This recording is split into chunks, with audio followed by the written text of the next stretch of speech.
Iniciada a gravação de hoje, dia 23 de junho, véspera de São João.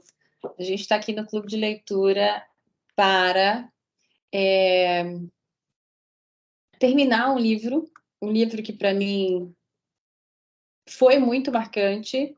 Eu já tinha lido no passado, mas eu acho que eu não tinha, eu não era a mesma Flávia naquele passado, e hoje ele se transformou num grande elemento,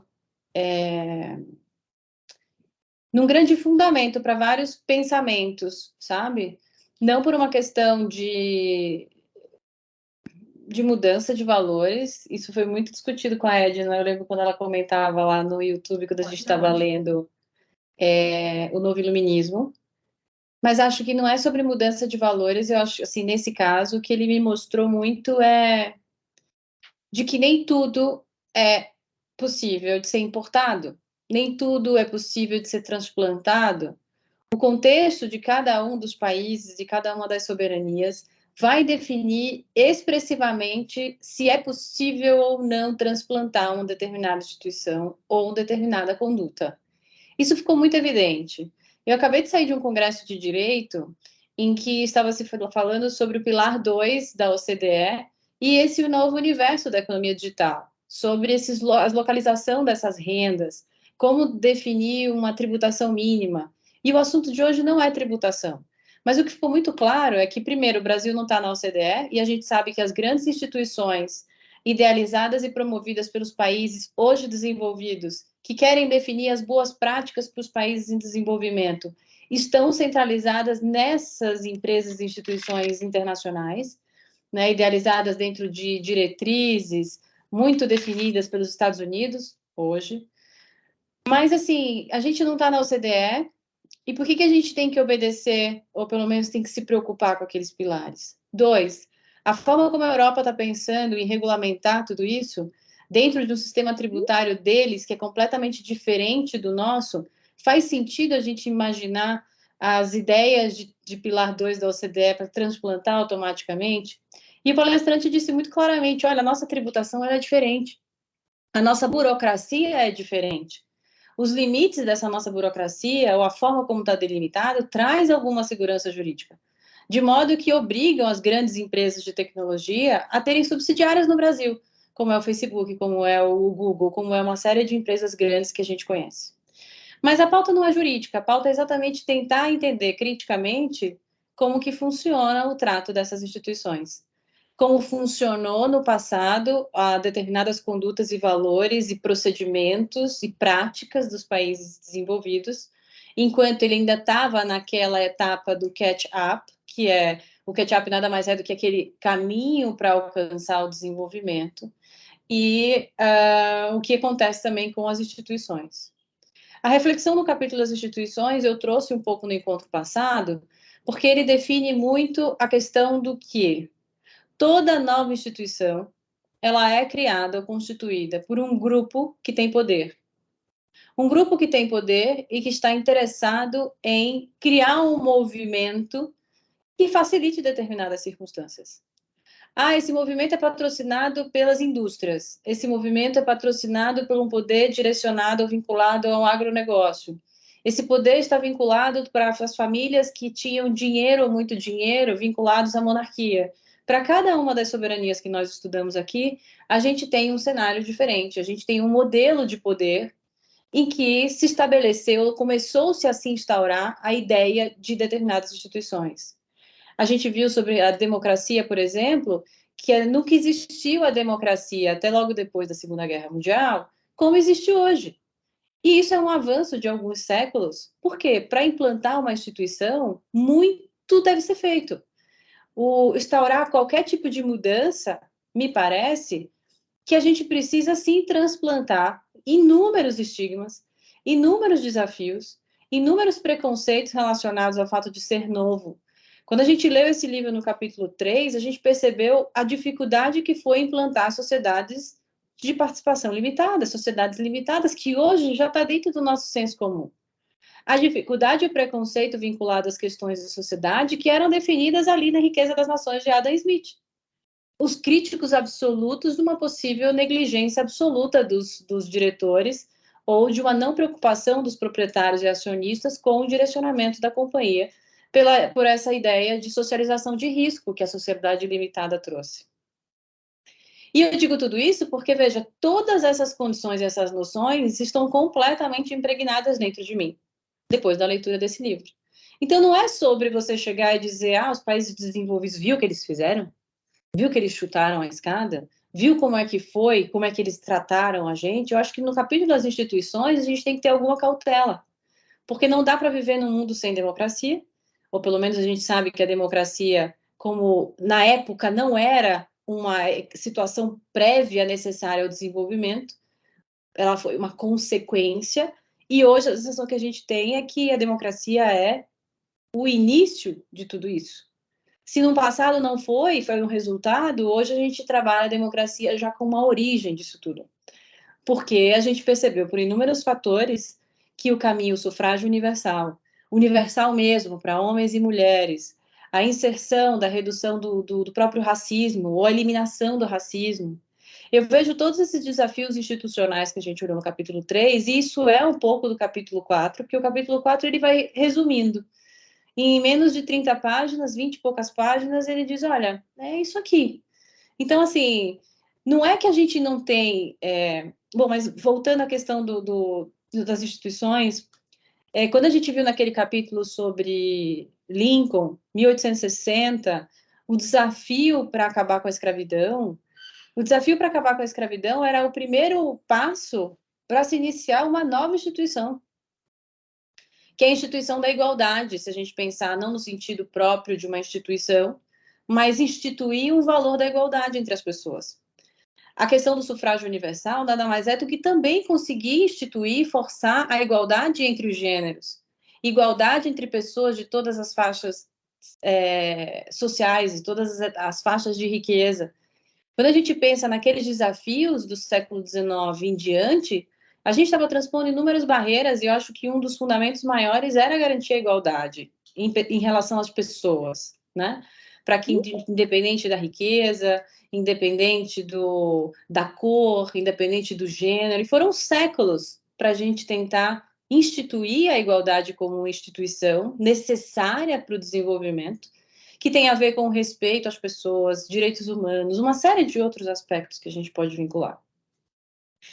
Então, me parece muito razoável que a gente veja esse livro como, ok, mas será que as instituições começam já performando? Elas começam com todo mundo se envolvendo?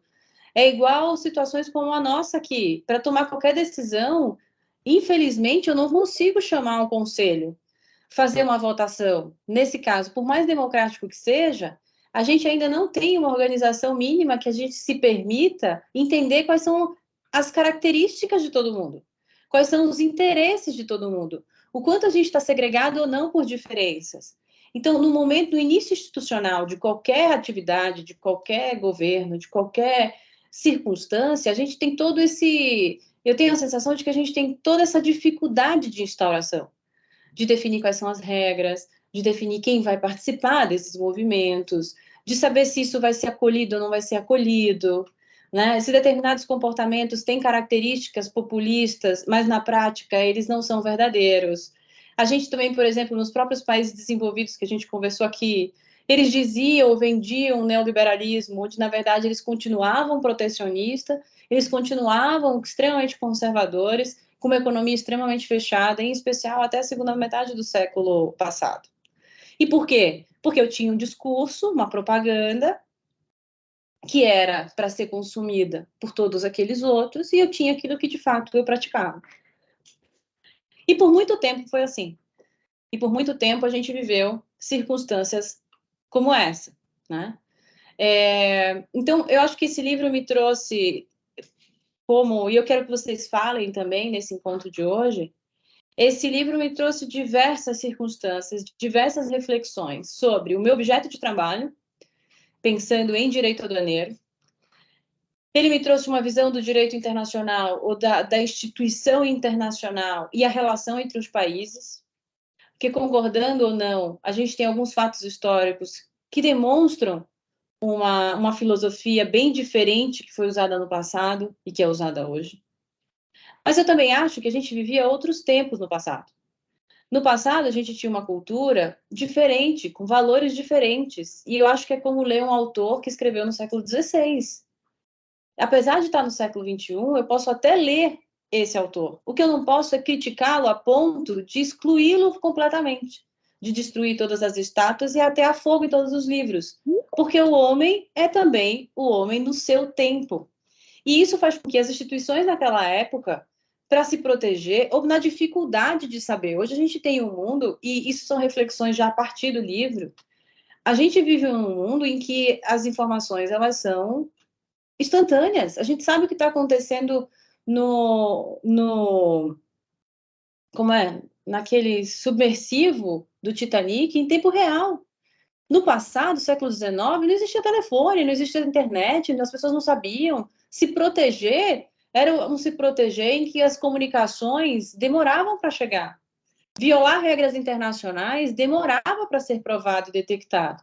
Saber se de fato estávamos não, Flávia, como pessoa, nem a gente como cidadão, mas as soberanias estavam violando regras internacionais num ambiente que ainda não tinham regulações internacionais e grandes instituições, é como se ali ainda fosse permitido pensar por conta própria. É a história da OCDE que eu contei aqui no início. Se a gente nem é membro, por que a gente está tão preocupado com aquela estrutura? Porque a OCDE ela é um órgão que acaba definindo regras no seu ambiente mais amplo, na perspectiva internacional, e é como se a gente estivesse assistindo aquilo tudo e dizendo, olha, de alguma maneira o mundo está pensando assim, como que a gente vai se posicionar, ainda que não sejamos parte dele? Isso significa que a gente tem que obedecer a regra? Não, a gente tem que obedecer a nossa Constituição Federal. A gente tem que obedecer o nosso sistema jurídico interno, que é o que nos compõe. Mas como a gente vai articular? Essa mesa que eu estava agora nesse congresso é sobre tributação de NFT, era sobre o próprio Pilar 2 que eu mencionei agora da OCDE. E tudo isso, como isso pode ser transplantado e vivenciado no Brasil. E aí a gente tem as dificuldades, que eu acho que são as dificuldades do que é norma. Então, assim, foi se discutido, e eu vou incluir no clube de leitura, o livro 1984. Ai, meu Deus, é isso mesmo. Por quê? Porque, assim, como você ser punido dentro de um universo em que você desconhece qual é a regra?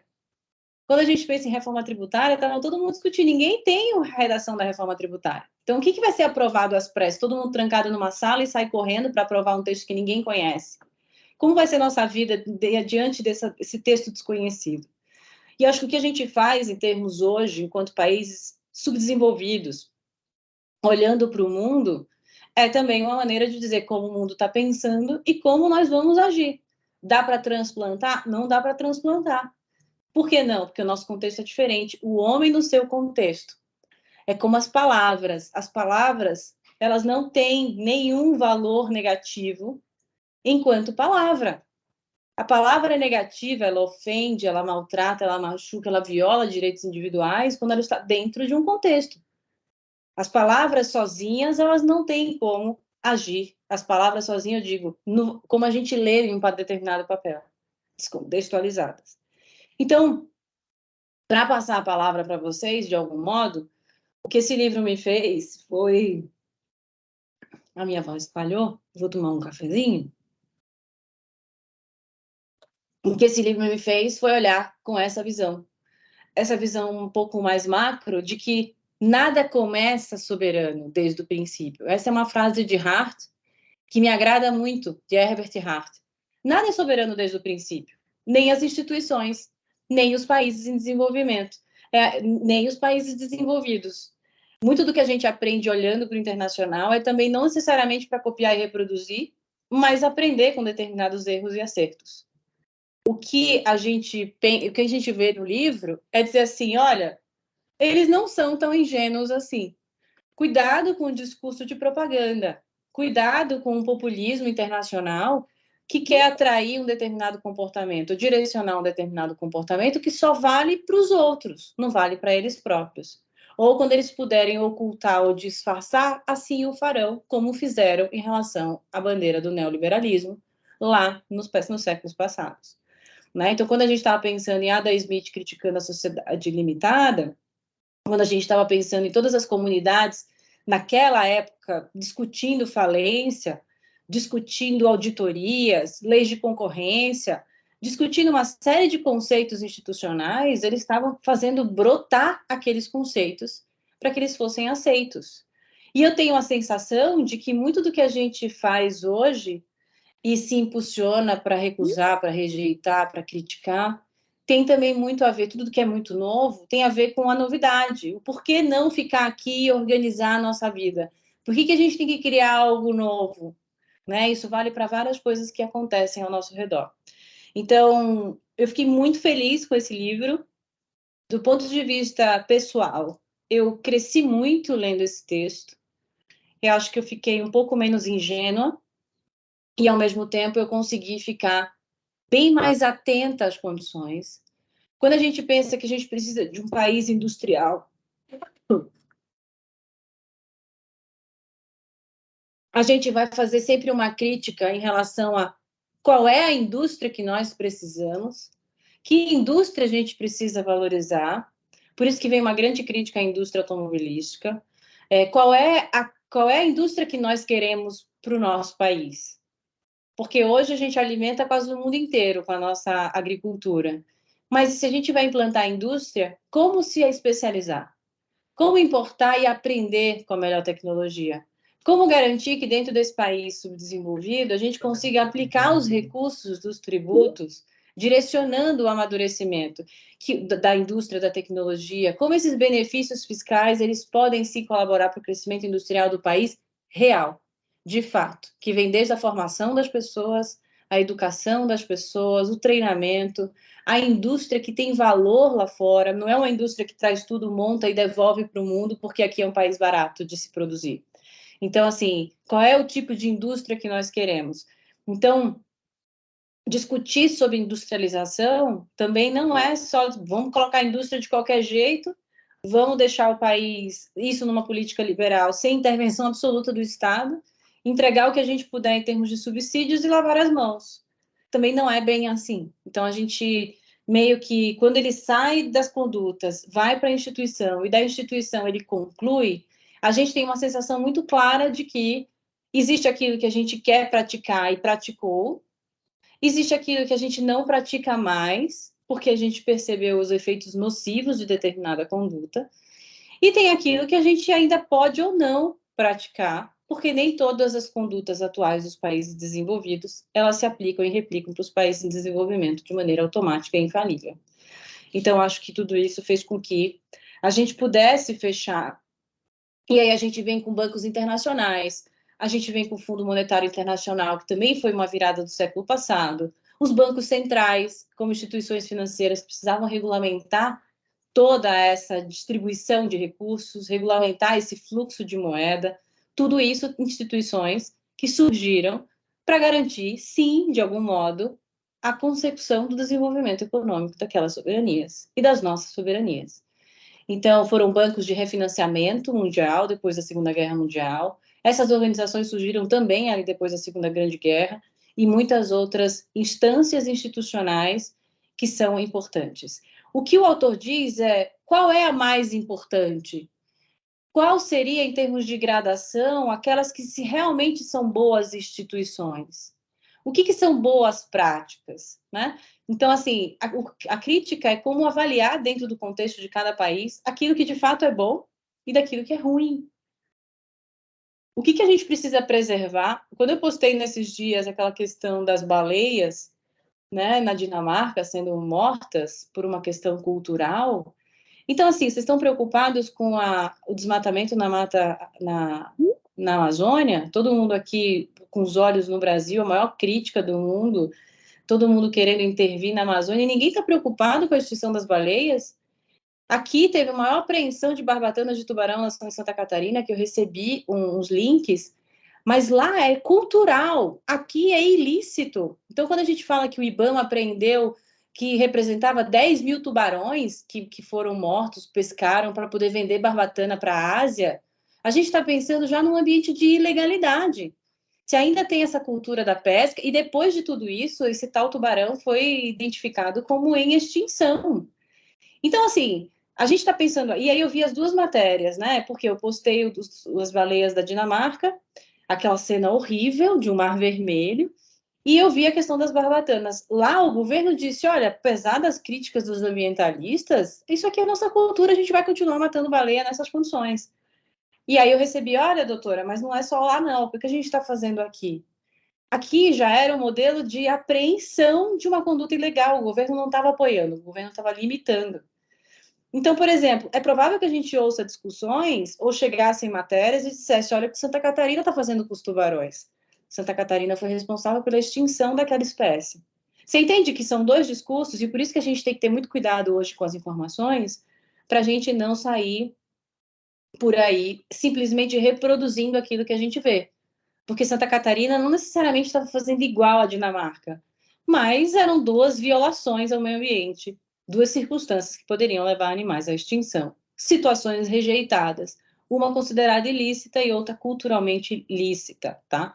Mas eu não quero entrar nesse debate, porque senão a gente vai entrar em outras circunstâncias, como os países que legalizam as caças e tudo mais. Mas a minha ideia principal era a gente sempre pensar que a gente nem sempre é ingênuo nem inocente, eles também nem são sempre os vilões e os indecentes, né?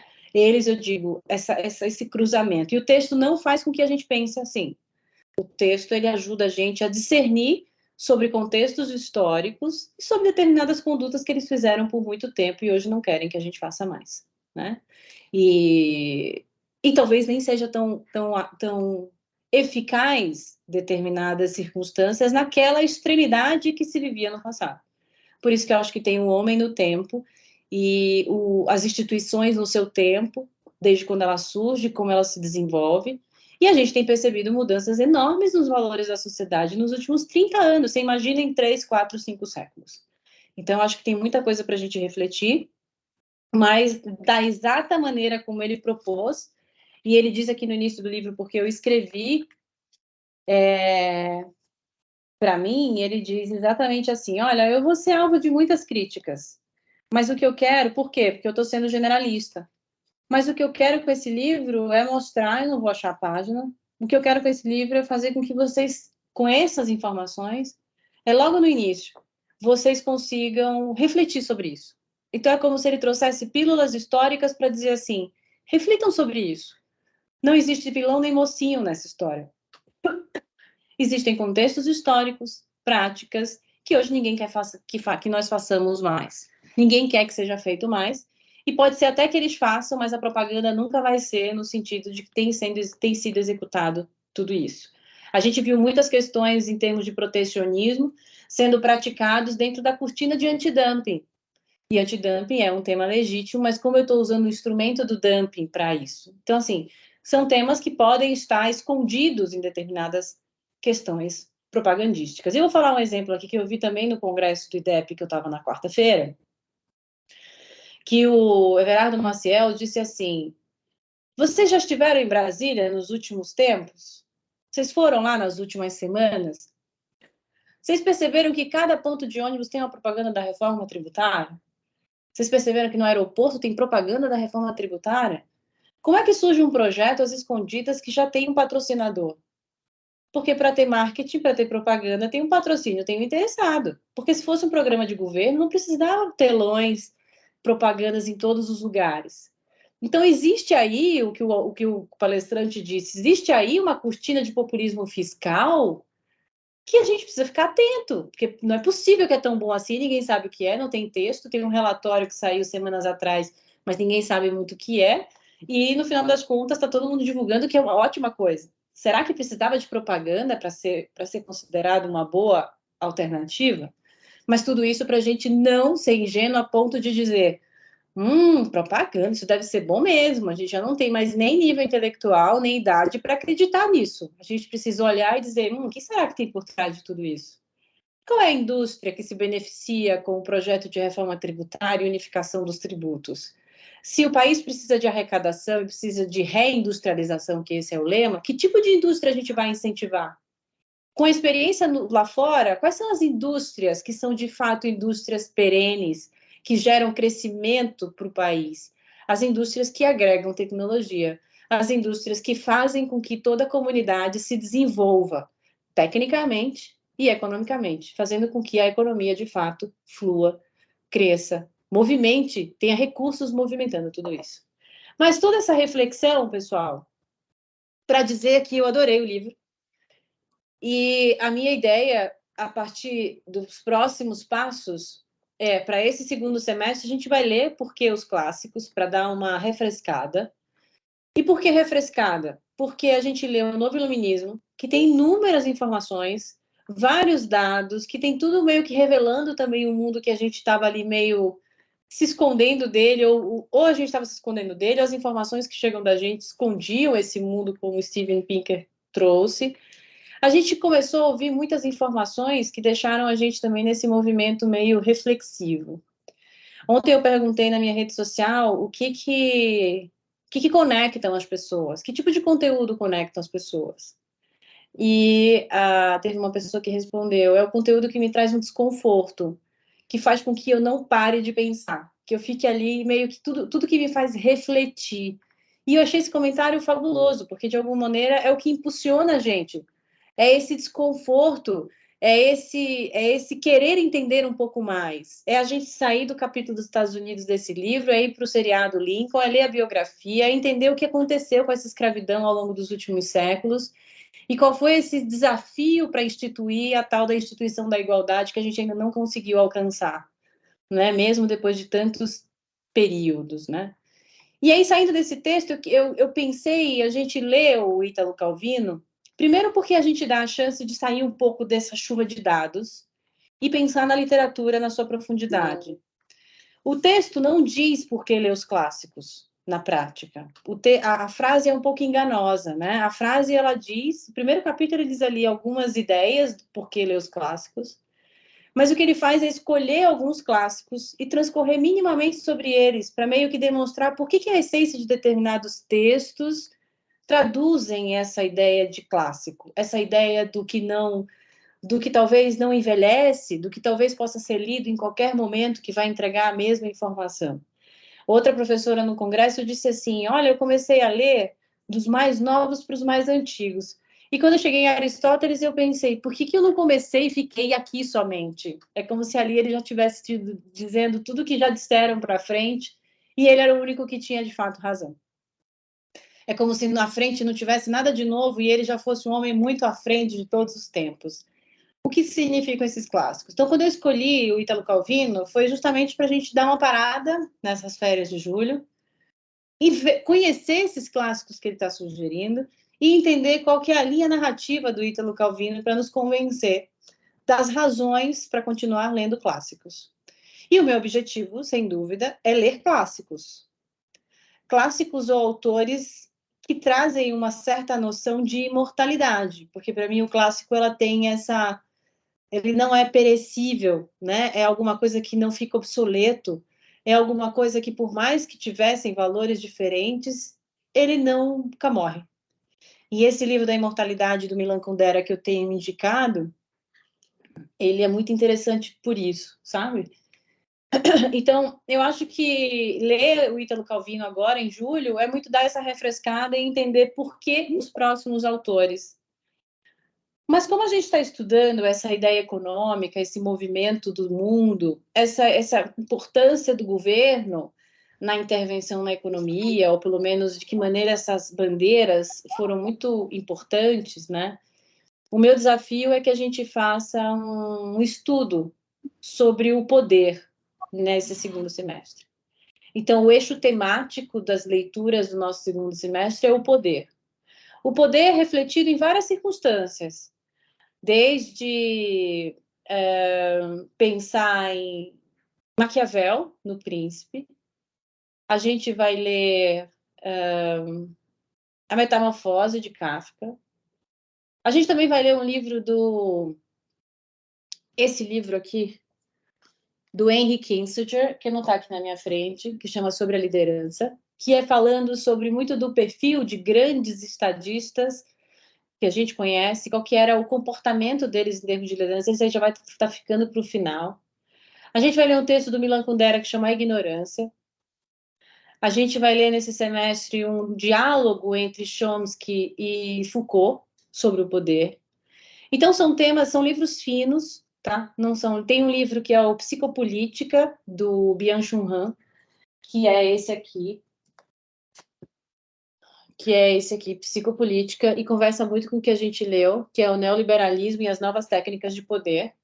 Então, eu queria textos que estivessem vinculados sempre uma literatura, um romance, misturado com um texto mais de uma literatura mais técnica, para que a gente pudesse oxigenar nosso cérebro e voltar para o técnico. Nunca dois técnicos na sequência, como a gente fez com o Novo Iluminismo e o Chutando a Escada, porque eu acho que eles ficam densos demais para a gente. Então, era uma maneira da gente oxigenar. O livro maior que a gente vai ler é o sobre a liderança, é o livro mais amplo, mas todos os outros, eu acho que são 6 livros, eles são livros finos, são livros de 94 páginas, 115 páginas, 160 páginas, são textos em que a gente vai conseguir sentir, lendo clássicos, ler também em quantidade, porque eu acho que quando a gente sente que a gente passa o livro, a gente se sente, cara, uau, li mais um.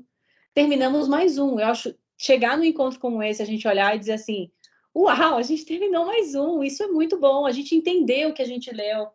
Então, são livros, são livros finos, tá vendo? São livros, e não são livros carpaccio no seu sentido de conteúdo, são livros carpaccio de estrutura, tá vendo? Ó, Metamorfose.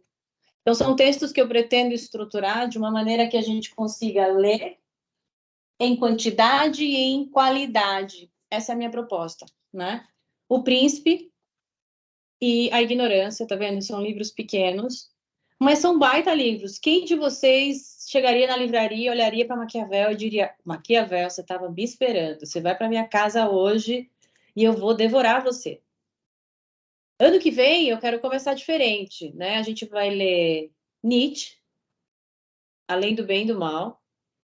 A gente vai ler A República, o Anel de Giges. Primeiro semestre vai ser sobre moral. Vai ser sobre a ideia de moral, de ética. Tem um livro de Nietzsche também que chama Genealogia da Moral. São temas mais filosóficos, mas que mexem com o nosso comportamento. Ler a República e ler o Anel de Giges é dizer assim, o que a gente é capaz de fazer se a gente não estivesse sendo visto? Tem um tema ético muito importante aí. E acho que são livros inteligentes, que mexem, não são filosóficos no seu sentido. Vamos lá, eles são filosóficos, mas não é a ideia de trazer temas puramente filosóficos, mas é de ler sobre textos que tragam reflexões sobre a condição humana. E filosofia está dentro desse universo, né? Então, nesse primeiro semestre, a gente vai estudar sobre o poder, vai sair desse tema denso e vai cair direto em ética e moral, para a gente meio que relaxar, conversando ainda com o poder, porque a gente vai ver que um dos grandes reflexos do comportamento humano está quando ele tem ou não poder. O poder da invisibilidade, para ele fazer o que ele quiser e desrespeitar todos os valores e crenças, é poder, é uma maneira de ter poder. Hoje a gente tem o poder que está na mídia, quem detém o poder é quem tem o poder sobre a informação e sobre a forma como essa comunica. O poder antes se estabelecia em pessoas políticas. Hoje o poder está mudando de lugar. E eu queria que a gente pudesse pensar e amadurecer sobre isso. Como que o poder muda de lugar? Como que a gente trata o poder desde o movimento parental, desde o movimento intrapessoal, eu acho pessoal, depois parental, depois dentro das empresas, dos negócios, enquanto empregador, seja lá de quem for, como fica essa questão de, será que sempre que existe um grau de subordinação a poder? Então, se a gente pensa no poder ainda mais rígido nesse semestre, depois entra para a moral, a gente vai perceber o quanto tudo isso está envolvido. E a gente não vai estudar necessariamente ciência política, a gente não vai estar estudando nada disso. A gente vai pegar textos que vai fazer com que a gente se conecte com determinados valores. Né? Eu poderia, por exemplo, chegar em um momento e dizer assim, vamos ler o Banquete, de Platão. O Banquete também é bem fininho, mas ele fala, no fundo, do tema do Banquete é sobre o amor. Acho que a gente pode ler Platão em determinado momento. Se a gente quiser, por exemplo, ler Crátilo, o fundo daqueles diálogos, eles são a linguagem, a semântica, quando a gente pensa em Crátilo. Então, veja, tem muitos clássicos por aí que a gente pode ler, mas as minhas escolhas para esses 2 semestres que virão do clube, primeiro, refrescar a mente com Ítalo Calvino, vai ter sempre um romance no meio para a gente meio que relaxar e poder ser uma leitura mais recreativa. E, de algum modo, são todas elas que trazem temas que se conectam com o eixo temático principal, tá?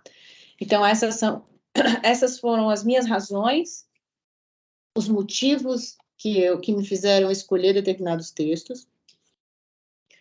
O clube no novo formato é um clube que ele é tão democrático como o atual. Você entra e sai a hora que você quiser, só precisa cancelar a inscrição. E isso faz com que vocês queiram ler um texto, não quer ler o outro, quer dar um tempo e depois quer voltar.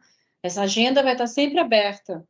A ideia é que vocês tenham absoluta liberdade de entrar e sair, como um clube que está aqui, como sempre esteve. Ele vai estar de porta aberta. A leitura que vocês vão encontrar hoje, amanhã, já é Ítalo Calvino. Quem chegou ontem estava terminando chutando a escada. E assim a vida vai seguindo, sem necessariamente, talvez nem todo mundo consiga entrar no mesmo dia de cada texto, mas vai ter ali a oportunidade de ter um lugar para ler o que vocês não leriam sozinhos, para ter esse apoio, que é um apoio de leitura que eu acho que enriquece a compreensão, estimula a seguir adiante, desmistifica etapas que estavam completamente obscuras ou que estavam dificultando avançar.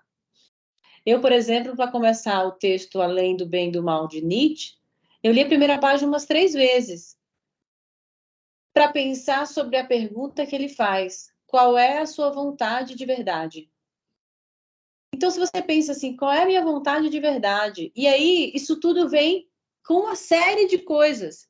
Eu poderia olhar a notícia da Dinamarca, que foi exatamente assim. Eu estava sentada lendo o Nietzsche enquanto eu esperava, e assim que eu abri meu celular, estavam as baleias da Dinamarca.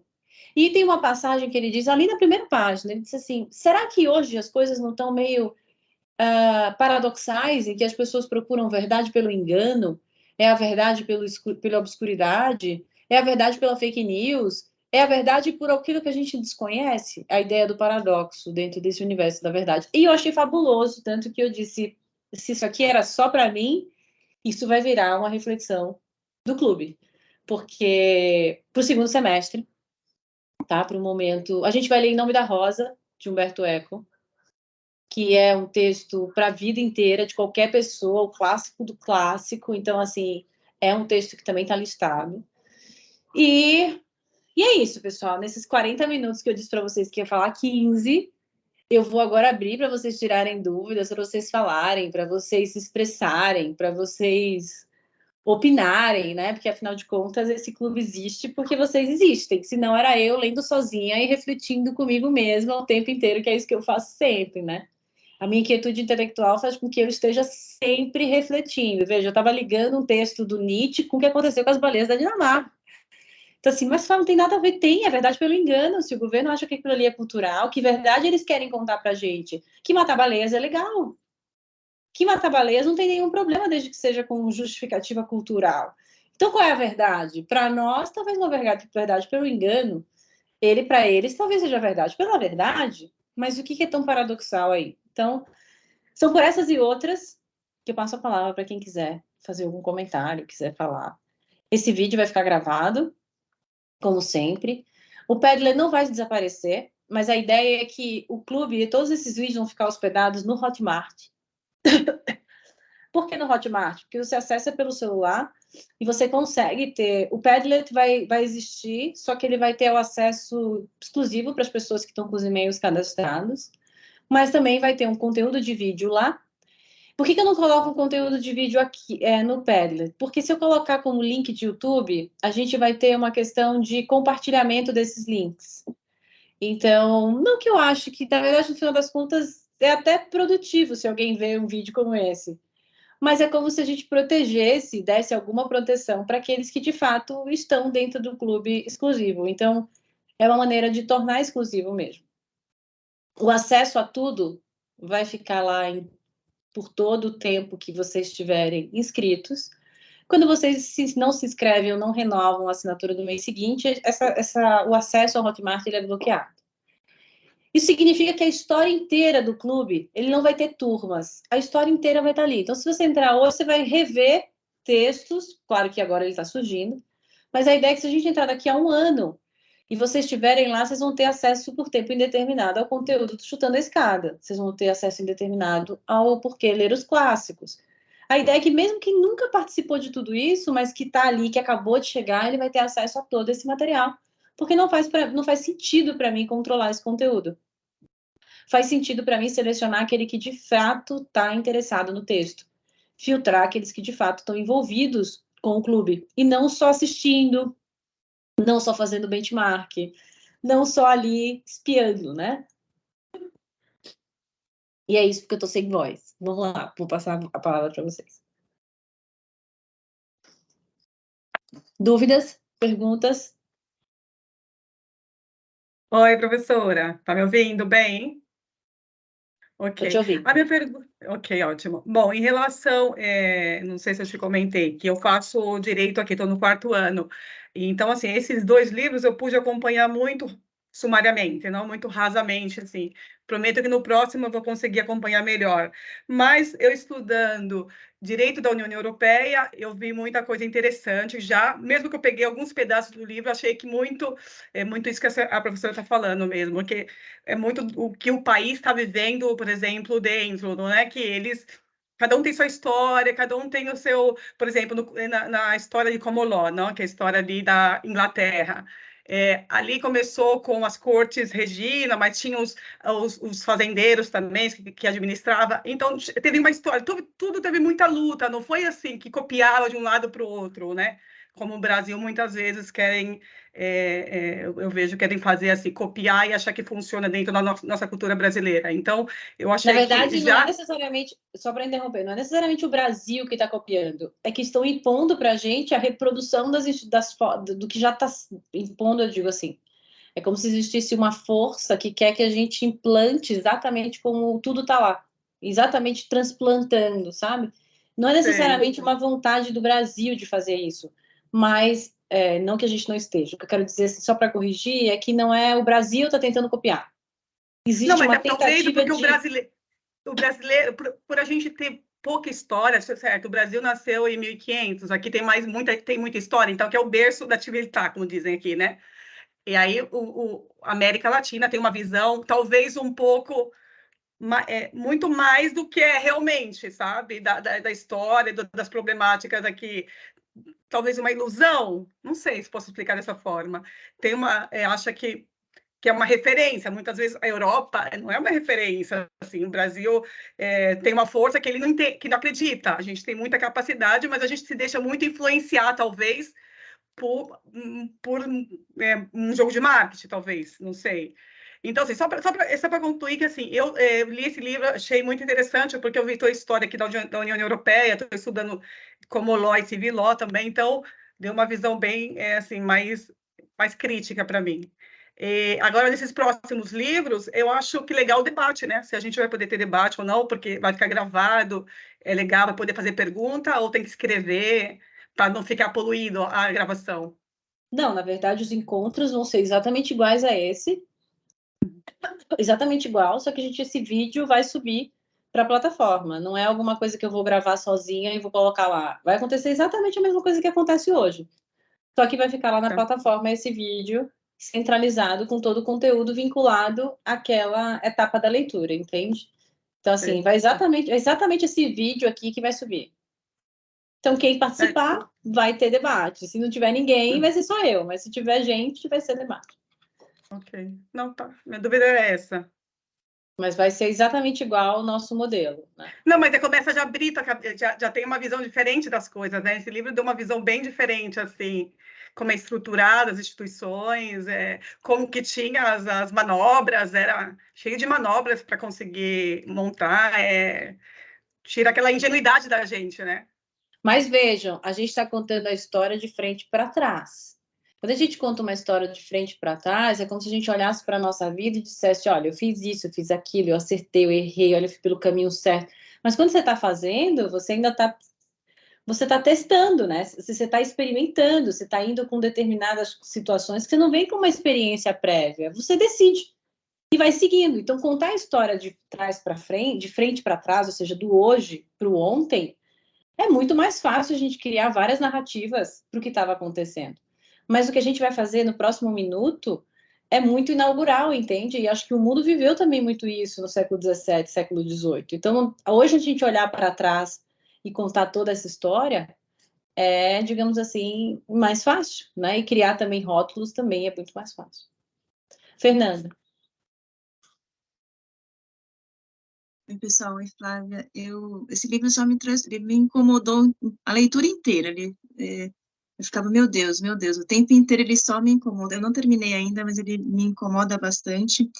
E quando eu transporto as reflexões dele, e eu compartilho muitos da que você trouxe aqui no início da nossa conversa, eu trabalho com uma temática que é sustentabilidade e mudanças climáticas, que tem muito a ver também com o que foi da história, mas também agora a gente tem um impasse sobre o que é o futuro. E o debate se dá também muito desse histórico de quem paga a conta, né? Como é que a gente divide essa conta e que todo mundo sofre com essa devastação e no momento que a gente dá. Eu não tenho respostas ainda, mas eu acho que o livro vai me ajudar, acho que a acompanhar com outro olhar também esses debates, né, nessas conferências aí multilaterais entre os países, principalmente nessas temáticas em que a gente está tendo que lidar com um passivo para a gente conseguir todo mundo chegar num vivo, né, se eu vou usar bem o jargão que se usa lá na mudança climática, porque, na verdade, todo mundo é impactado pelas mudanças climáticas. Então, para mim, esse livro tem esse efeito, assim, desse incômodo, e como é que eu consigo refletir melhor sobre esses debates em que o histórico, o passado e o presente se convergem em um ponto em comum entre todos os países, por exemplo. É interessante, por exemplo, nesse caso ambiental, a gente acabou de ver o discurso do Lula em Paris dizendo que a culpa é de quem industrializou. E aí eu não tenho uma certa segurança de dizer, será que hoje a gente vai meio que calcular ou fazer uma espécie de graduação entre quem tem mais culpa para saber quem vai responder? E esse ponto que a Fernanda disse, se todo mundo vai sofrer com o problema ambiental, quais são os níveis desse sofrimento? Como que a gente pode partilhar? Quem já tem mais créditos, porque polui menos, tem mais espaço ainda. Quem não tem, como que vai ser essa linha de argumento, né? Não me parece razoável a gente definir, por exemplo, a culpa dos países desenvolvidos. Ah, é culpa deles. Eles que usaram toda a capacidade, eles que fizeram. E assim, eu acho que não é um momento da nossa história de dizer quem é o culpado. Eu acho que é muito mais de tentar dizer assim, o que que a gente vai fazer agora? Como a gente vai repartir esses problemas? Como que a gente vai resolver essa questão, né? Então é muito mais do que definir culpados, é assim, já que o problema aconteceu, a gente viveu uma situação aqui, né, Isa, essa semana, em que a gente viveu um problema textual. A gente pensou, a gente escreveu já com aquilo muito maduro, a gente protocolou e depois isso veio e a gente pensou, caramba, o que a pessoa vai interpretar não é exatamente aquilo que a gente estava tratando. O quanto que isso pode atrapalhar, porque a gente estava com a mente completamente viciada. Então, o nosso desafio foi corrigir o discurso. E aí você vai dizer assim, mas o que tem a ver esse problema seu forense com o problema que a gente está falando? Porque eu acho que a gente tem que pensar no discurso de uma maneira um pouco mais imparcial. A gente errou aqui, a gente pensou demais, a gente foi influenciado por isso. Será que a gente não pode olhar para o mundo com uma certa desconfiança para pensar um pouco mais? O que significa pensar, olhar mais com desconfiança? Quando a gente olhou aquele documento, né, Isa, a gente olhou e falou, caramba, mas eu tô tão segura. Não, mas eu não tô tão segura assim. Por que a gente não olha com desconfiança? Para aquilo mesmo que às vezes a gente faz, aquilo que a gente pensa, às vezes aquilo que a gente fala. E isso faz sentido em todo esse discurso. Então, assim, quando a gente ouve, é culpa de quem? Ah, a gente vai ficar tratando aqui de quem é a culpa ou a gente vai resolver o problema? É igual a petição. A petição, eu corrigi, ela corrigiu, a gente achava e quando chegou a gente pensou diferente. Quem é a culpa? É nossa. É sobre a gente, entendeu? É sobre como a gente vai resolver tudo isso. Caroline. Esse eu acho que é o mais difícil. Ai, desculpa. Não, imagina, Não, eu só acho que essas concluir. leituras são para isso, sabe, Fernanda? Para a gente olhar para o mundo de uma maneira menos parcial, com mais objetividade, com mais serenidade, com mais conhecimento, com mais condições de discutir, de ter um repertório melhor. O que eu mais recebo de perguntas das pessoas é como adquirir repertório. Repertório a gente adquire lendo, a gente adquire discutindo aqui, porque às vezes a gente está falando sozinho e sozinho a gente não consegue pegar tantas coisas, porque cada um vê uma dimensão do mundo a partir de um ponto de referência diferente, que são os valores, que são as condições de vida, são as condições de trabalho, são os traumas, enfim, cada um enxerga o mundo de acordo com o seu contexto. Então eu vou ver uma forma, a Fernanda vai ver de outra, a gente vai trocar aqui, vai perceber de uma terceira maneira, uma quarta via, e assim eu acho que o que enriquece é exatamente isso tudo, né? Especialmente esse diálogo. Caroline, sua vez. Você está no mudo, eu acho, que a gente não está te ouvindo. E você nem está no mudo, mas a gente não está te ouvindo. Será que não é o seu fone de ouvido? Não.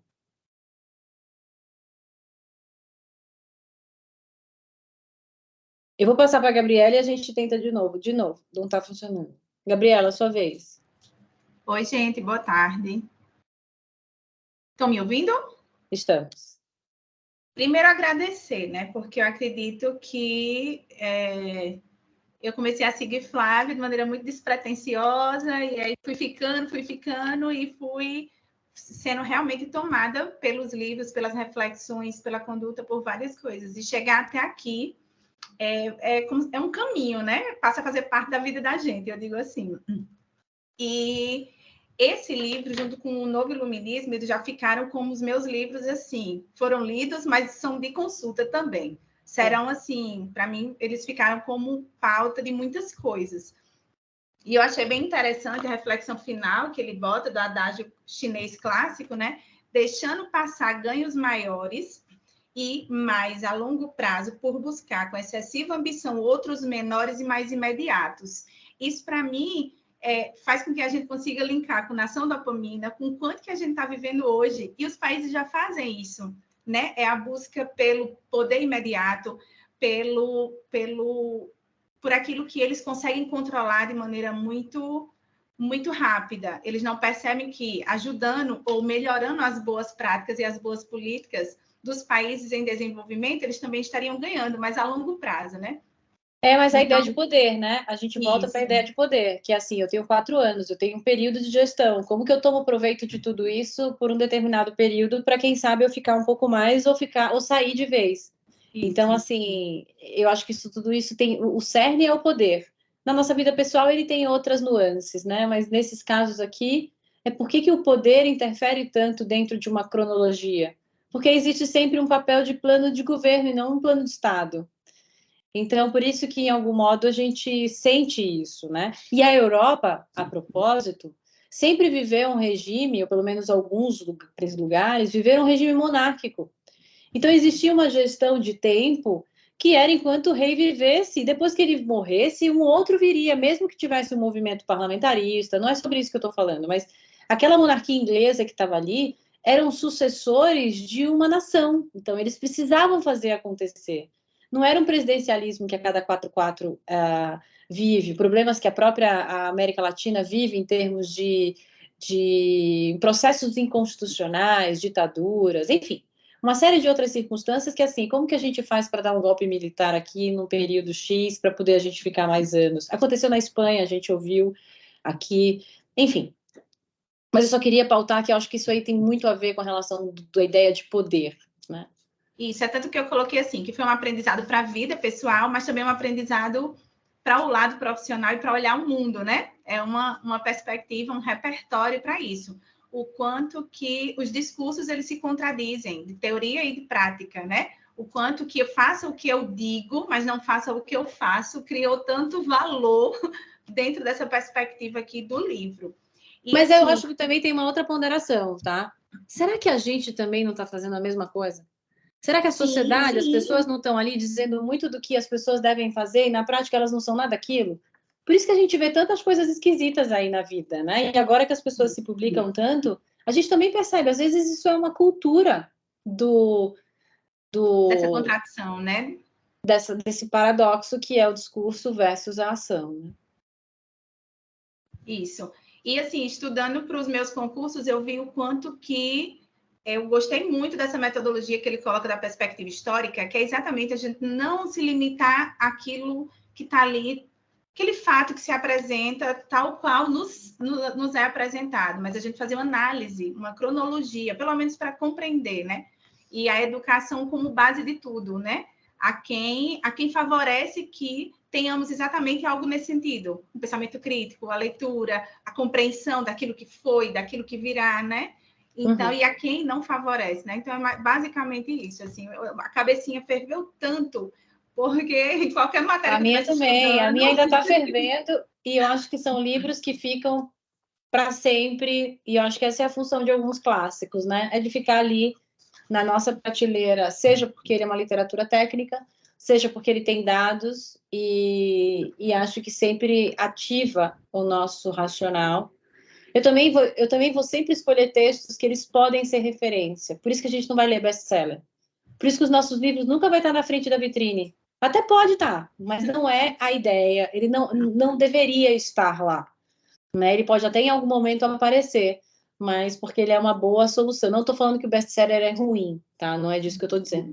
Mas são livros mais fáceis. Ele é best-seller porque ele atinge um grupo muito maior, mas ele instiga talvez menores reflexões. Então, por isso que a gente vai sempre tocar num grau de dificuldade, não para que a gente desestimule, mas para que a gente se estimule a explorar mais essa nosso jeito de pensar, resgatar mais informações para aprender a conectar tudo isso com aquilo que a gente tem e que a gente vai adquirindo. E mais que isso, Carolina, você quer escrever? E mais que isso, eu acho que é a gente aprender a se comunicar melhor, a falar melhor, a ter mais embasamento, a ter melhores referências para indicar. É não passar mais com um sorriso, fingindo costume, sem nunca ter lido determinados textos, é de fato se desafiar a ler textos. Eu não estou preocupada com a quantidade de pessoas que vai permanecer no clube, porque o clube é, antes de tudo, uma agenda pessoal. Se a gente enfrentar o clube como uma agenda pessoal para cada um de vocês, a gente diz o que eu posso fazer lendo um pouquinho todos os dias, com um encontro semanal ou quinzenal que vier a acontecer de acordo com o cronograma, que pode fazer com que eu não pare, porque na pior das hipóteses é para a gente não parar, para a gente ter esse apoio, para a gente saber que é possível. E aí muita gente me pergunta, como é que você consegue fazer tudo? Porque eu me planejo, porque eu priorizo, porque eu sei que 13h é um horário ruim, mas eu tento fazer de 1 às 2 pontuais, porque pega um horário de almoço, pega alguém que mesmo que está ali na logística, quem está trabalhando consegue almoçar. A Isa, por exemplo, almoça aqui no escritório já dia de sexta-feira. Eu almoço aqui na minha mesa, eu almocei 5 minutos antes de terminar. Porque para mim, já saí do congresso, nem fiquei lá, porque para mim é vital estar aqui e discutir aquilo que eu venho lendo, sabe? Porque é a minha agenda. É aquilo que eu quero para mim. O que eu quero para mim é continuar lendo os clássicos e na companhia de vocês. Tá bom? Então, 2h em ponto, a gente vai terminar. Eu vou divulgar o link do nosso clube no nosso WhatsApp. Lá, assim que vocês acessarem a plataforma Hotmart com os acessos que vocês vão ter, vai ter a lista dos clássicos. E o Padlet público ainda vai ficar disponível para o Porque Ler os Clássicos. E depois ele vai ganhar um novo produto, tá? Ele vai ganhar um novo Padlet para tudo que virá ali em diante, tá? Eu sei que quem tem logística com criança é difícil, né? Aqui então, tá vendo? Mas pelo menos você conseguiu, né, Gislane? Dá para ouvir no carro, não precisa ligar a câmera, deixa no carro tocando no trânsito. Desde que tem internet, façam isso. O Hotmart também tem essa facilidade, tá? O Hotmart é onde estão os meus cursos. Então, você consegue, na esteira da ginástica, coloca o fone de ouvido, deixa ele tocando. Então, você está indo no mercado, no supermercado, põe ele no ouvido e segue adiante. Então, assim, a facilidade é que ele está no aplicativo, não está num Padlet. Então, assim, você pode baixar como faz Netflix, se você quiser ouvir no avião, enfim, você consegue ouvir offline, se você quiser baixar aquele capítulo. Enfim, era uma maneira de deixar mais confortável, mais unificado, numa forma mais fácil, em que se acessa com login e senha todo esse material, tá bom? Perfeito, perfeito. Tá bom, gente? Muito obrigada, Caroline. Você pode falar por escrito se você quiser. E até o próximo encontro. Semana que vem a gente vai se encontrar no dia 29, tá? Na quinta-feira. Só porque na sexta eu viajo com os meus filhos. Então a gente vai viajar, vai se encontrar excepcionalmente. Eu coloquei no WhatsApp, tá no Padlet, mas eu vou deixar tudo claro. Que o primeiro encontro de Por que Ler os Clássicos vai ser na quinta, 13h. Perfeito. Tá bom? Grazie, obrigada, professora. Obrigada. Tchau, tchau. Tchau.